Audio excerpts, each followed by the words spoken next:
শেষ পাতে চাটনি না থাকলে খাওয়াটা আমার কেমন জানি অসম্পূর্ণ লাগে।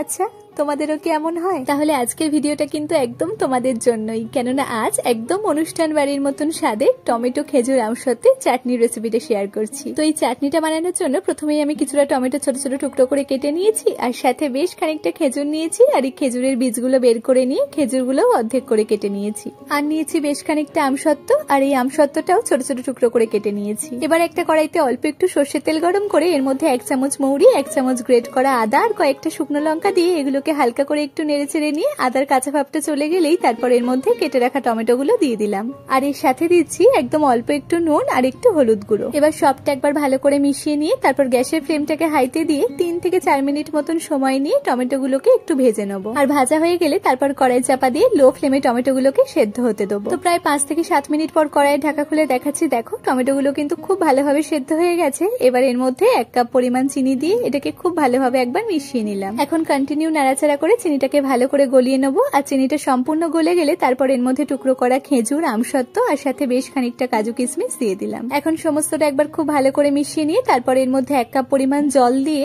আবারও একবার খুব ভালোভাবে মিশিয়ে নিলাম। এবার এটাকে 1 থেকে 2 মিনিট মতন সময় নিয়ে ফুটিয়ে নিয়ে তারপর এর মধ্যে ড্রাই রোস্ট করে গুঁড়ো করে নেওয়া 5 ফোড়ন 1 চামচ পরিমাণ দিয়ে দিলাম। আর সাথে গ্যাসের ফ্লেমটাকে অফ করে নিয়ে একটা গোটা পাতিলেবুর রস এর মধ্যে দিয়ে দিলাম। এখন সবটা একবার খুব ভালোভাবে মিশিয়ে নামিয়ে নিলাম। ব্যাস, তাহলেই তৈরি হয়ে গেল একদম অনুষ্ঠান বাড়ির মতন স্বাদের চাটনি। তোমরাও একবার এইভাবে বাড়িতে বানিয়ে দেখো, এইভাবে বানালে কিন্তু খেতে খুব সুন্দর লাগে। তাহলে আজকের এই সহজ রেসিপিটা তোমাদের কেমন লাগলো অবশ্যই কমেন্টে জানিও। আর আজকের মতো এইটুকুই, দেখা হচ্ছে আবারও কাল নতুন একটা রেসিপি নিয়ে।